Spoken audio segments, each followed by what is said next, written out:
La literatura no la conocíamos. Conocíamos esto, que esos pueblos, por mucho que hayan evolucionado, ustedes se meten entre los beduinos y ven exactamente las mismas costumbres. Porque cuando en Israel quisieron quitar a esos, había 300.000 beduinos y eran un peligro, porque incluso se convirtieron en camellos, es decir, en camellos que pasaban droga. Allá en Jerusalén yo me acuerdo muchas veces que $1, un porro, $1. Entonces, esas personas antiguamente lo que hacían era lo que conllevaba la vida de ellos, es decir, una vida muy elemental. Vivían en semicuevas porque está cavado, la roca es muy porosa y dentro cavan y se va ensanchando a medida, igual que los sepulcros. Los sepulcros, a medida que iban muriendo más personas, pues ensanchaban los sepulcros. Entonces, hemos recuperado ahora la documentación contemporánea del tiempo de Jesús en hebreo y en arameo a través de Qumran. ¿Y qué es lo que significa? Pues hay que leer la regla de los monjes esenios de Qumran, lo mismo el rollo del templo, que es como otro Pentateuco, luego el documento de Damasco, que había aparecido ya previamente en la Geniza del Cairo y después se ha recuperado el resto en la cueva cuarta de Qumran. Y después el rollo de la guerra. El rollo de la guerra.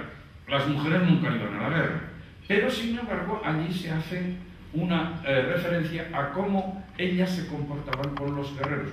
No unos guerreros que tuviesen armas, porque es una guerra escatológica, una guerra que se ha de librar contra los espíritus. Precisamente dice Milhama Bene José Bene, o sea, la guerra entre los hijos de la luz y Beneor y Bene José, y los hijos de las tinieblas. Son unas guerras escatológicas que escriben allá. La mujer también entra por ahí. Y en la vida diaria, ¿qué es lo que hacía? Tenemos la pureza ritual, que está expresada en varios de los documentos de Qumran, en el rollo del templo, en la regla de la comunidad y regla de la congregación.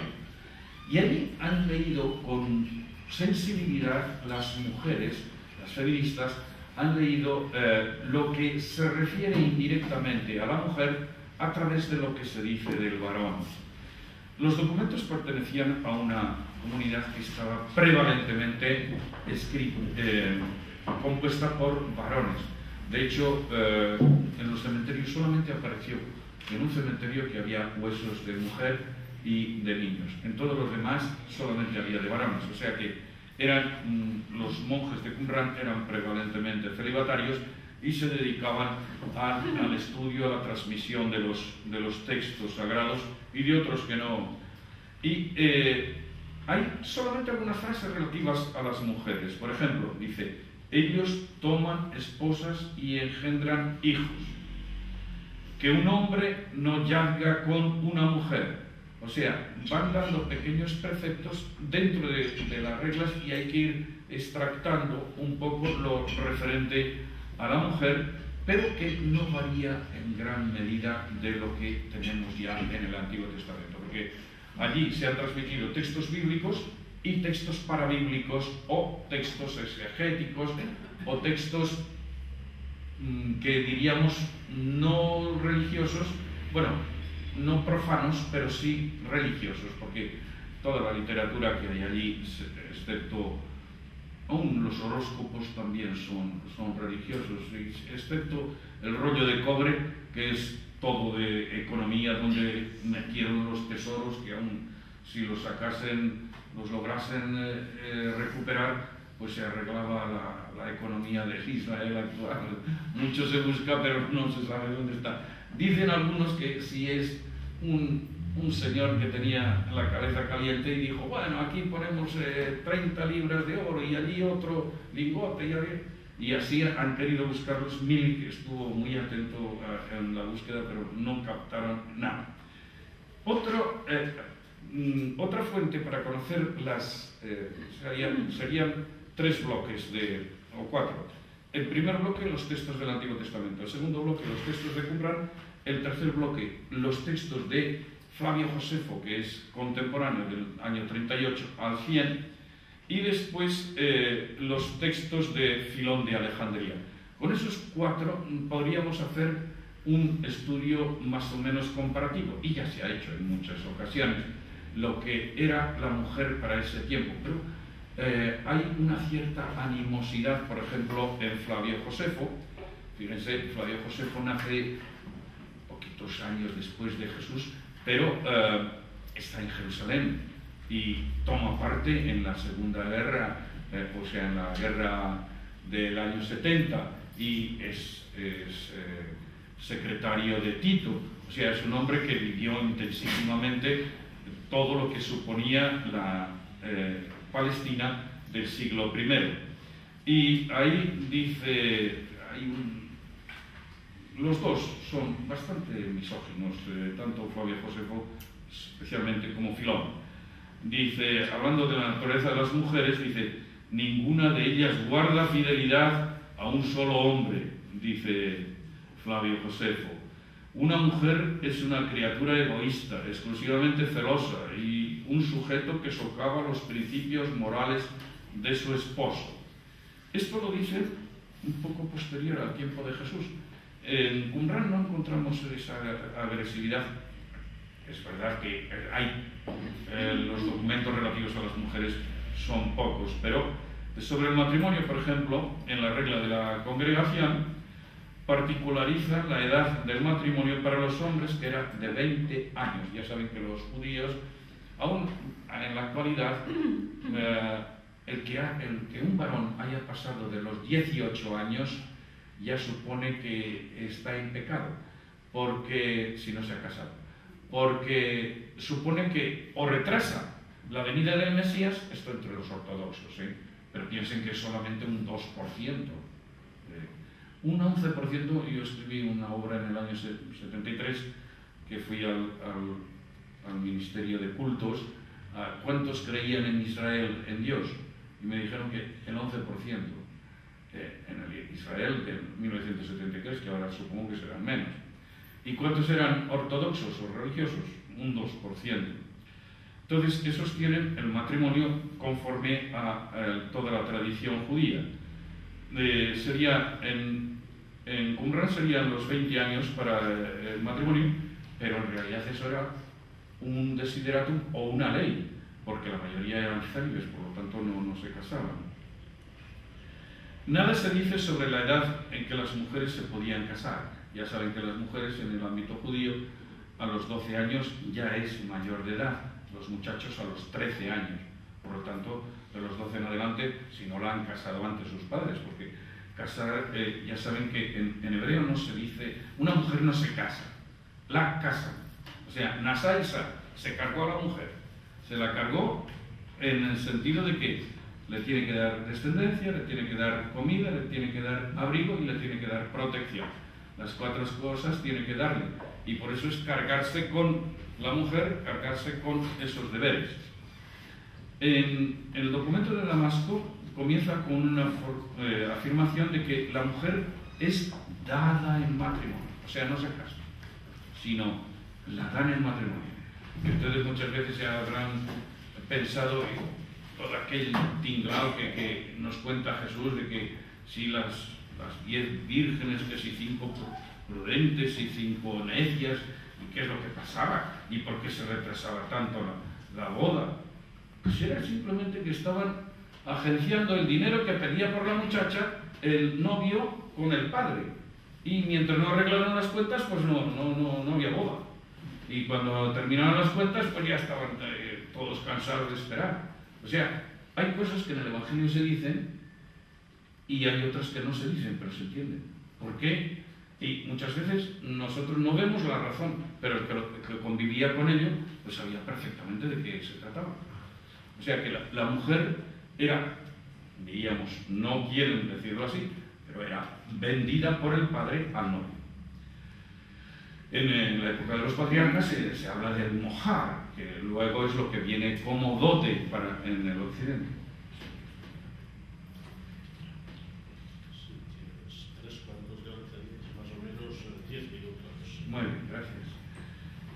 Así que tenemos que lo que nos decía Armand, la vida de la Virgen hay que verla no en directo, porque tenemos muy pocos datos del Evangelio, pero es que no necesitaban darnos más datos, porque todo el mundo lo sabía. Todo el mundo sabía a qué hora, cuando se casan, qué es lo que hace cada uno. No iban a repetir lo que todo el mundo sabía. Por eso los evangelistas lo dan por hecho y no transmiten nada más que lo que creen puntual. Incluso en algunas ocasiones se ve inmediatamente, por ejemplo, Lucas, como es un hombre muy bien formado psicológicamente, y cómo capta lo que la Virgen dice solamente en 2.19 y 2.51. En un solo capítulo nos repite 2 veces que la Virgen observaba y guardaba en su corazón. O sea, la actitud de ella era ver todo y después irlo grabando y meditándolo. O sea, es como si dijésemos la vida de introspección, la vida hacia adentro de una mujer. Hacia afuera, todo el mundo sabía lo que tenía que hacer cada día, que tenía que hacer el pan, que tenía que machacar. Aquí encontraron, yo cuando vine la primera vez a Barcelona, ahí alrededor de la catedral había unos cuencos de un material que exactamente es volcánico, es de la zona de Cafarnaún, que eran los molinos que la mujer hacía para triturar cada día el grano. Eso no nos lo dice ella, pero lo sabemos. Eso que si cogen esa vida en la Virgen de Vila, verán que es un hombre que ha ido allí y se ha fijado en todo lo que hacía la mujer y dice, pues esto es lo que hacía la Virgen. Y eso a 2 milenios vista. Las cosas no han evolucionado prácticamente. Sobre la poligamia y el divorcio, bueno, en Qumran aparecen 5 ketubots, o sea, 5 documentos de matrimonio. Y entonces, pues así más o menos lo habrían hecho José y la Virgen, pues tal como estaba estipulado en son desde la mitad del segundo siglo antes de Cristo, y hay Nahal Heder y Nahal Seyal, cuando son los contratos bastante fragmentarios, sin embargo, están escritos en arameo, o sea, en la lengua que hablaba Jesús, y que sería más o menos lo que habían hecho en tiempo de Jesús, la Virgen y San José, porque son de la misma época y de la misma lengua. Yigael Yadim encontró otros documentos posteriormente, como habla de que los parientes despidieron a la novia, y aparece el padre y la madre de la novia, aparecen en otros documentos, en Yigael Yadim 18 y en Nahal Heder. ¿Cuál era la disposición para la poligamia y el divorcio? Pues de hecho la poligamia los judíos todavía la pueden tener, pero ahora ya cuesta mucho las mujeres, y mantener a 2 difícilmente se mantiene a una, con que a 2 es más difícil. Pero cuando vienen los yemeníes, vinieron a Operation Carpet en el año 1967, como venían de países árabes, traían varias mujeres, y no era extraño. Aquí empezó, sobre todo Gerson, en el siglo XIII, por mimetismo con el cristianismo, a ver las cosas. Incluso Maimónides desaconsejaba ya que se tuviese la poligamia, pero en tiempo de Jesús la podían tener perfectamente. Casarse, en el documento de Damasco ya se empieza un poco a vislumbrar que querían que fuese uno solo. Lo vemos a Jesús cuando habla, dice, al principio no fue así, os permitió por vuestra cabezonería, os permitió Moisés el divorcio, que al principio no era así. O sea, ha ido evolucionando la concepción del matrimonio entre los judíos en orden a una poligamia o a una monogamia.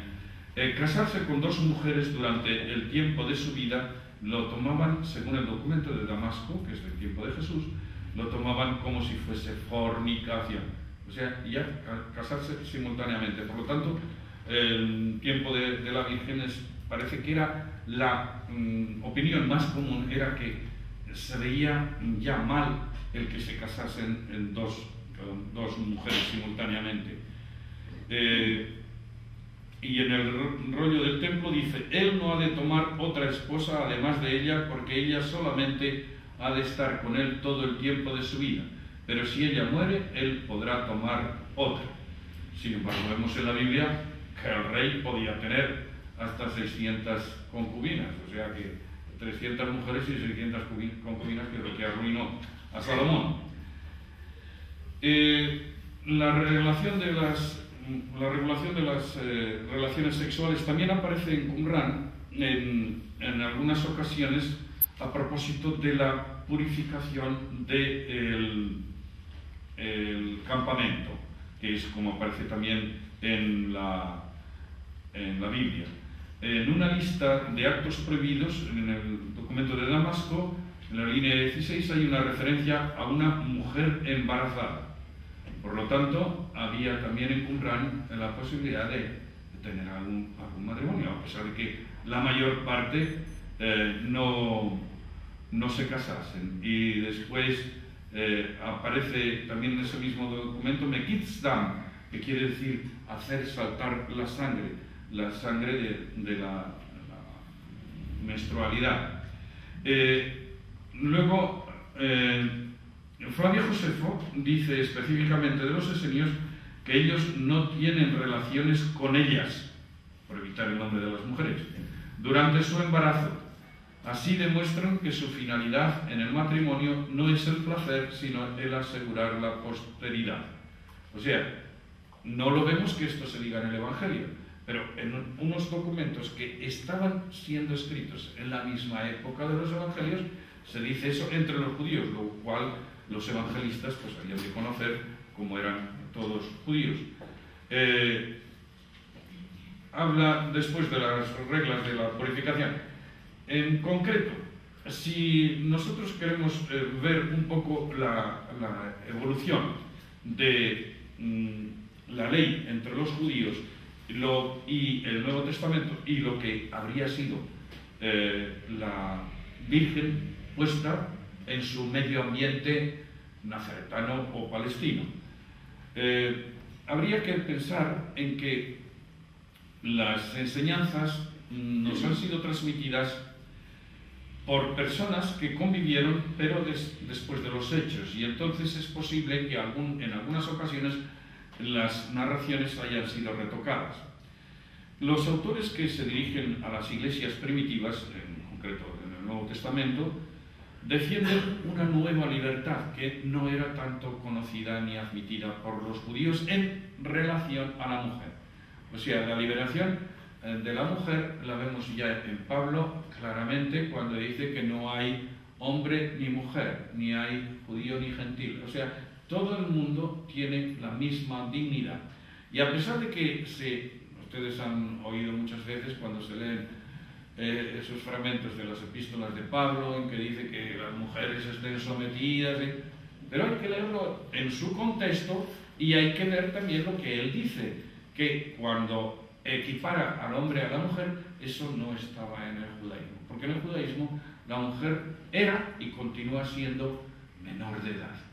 O sea, hoy las religiosas, incluso para ir al servicio militar, las muchachas, pues están obligadas, a no ser que prueben en 9 generaciones que han sido religiosas, y entonces les eximen, pero si no, nadie les quita los 18 meses de servicio militar. Los hombres tienen 3 años, las mujeres tienen 1 y medio. Se puede intuir una nueva evidencia que muestra un intento de reforma a través del Nuevo Testamento, aunque no se repudie expresamente la estructura patriarcal de la familia y de la sociedad, lo cual no favorecía a la mujer, porque la mujer en la familia patriarcal era sometida. Y esto es evidente ya desde el siglo I a.C. Pero fíjense que tampoco se puede decir que toda la Biblia sea uniforme. Si ustedes cogen el capítulo 31 de Proverbios, que es el canto a la mujer fuerte, se suele traducir, o canto a la mujer, ahí verán que es un acróstico, 22 versos, en que va ensalzando a la mujer. Pues ahí está diciendo cosas que hoy ni siquiera dejan cumplir a los ortodoxos en su tradición a las mujeres. Allí dice que viste a los de su casa, que usa la rueca y que vende vestidos y compra. Eso está prohibido. O sea que ya en la misma Biblia, en el Antiguo Testamento, da, en la época patriarcal decíamos, la libertad de las mujeres en cuanto que son pastoras y están todo el día libres. Cuando se casan, ¿y con quién se casa Moisés? Pues los amores nacían en los pozos donde se encontraban las mujeres con los hombres que traían los ganados a beber allí se conocen y Séfora allí escoge. Entonces, tenían en la época patriarcal mucha libertad. En la época real, menos libertad, que las van y las humillan haciendo esos harenes tan grandes que pueden tener el rey. En la época del Nuevo Testamento, si nos detenemos a San Pablo, les da la equiparación.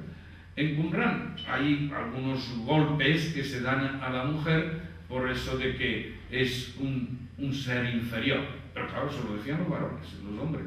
Y ellas, como no podían escribir ni podían meter cuchara, pues...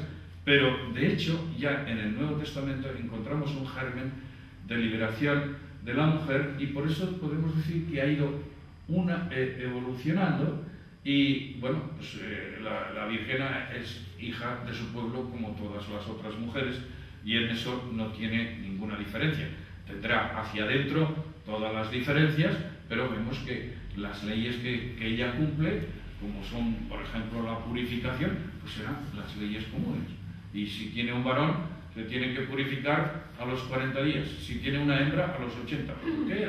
Pues eso son costumbres beduinas, pero están adoptadas. Ahora, se ve que hay un movimiento de liberación y que ese está abanderado por San Pablo y que la primitiva Iglesia parece que sí lo tomó.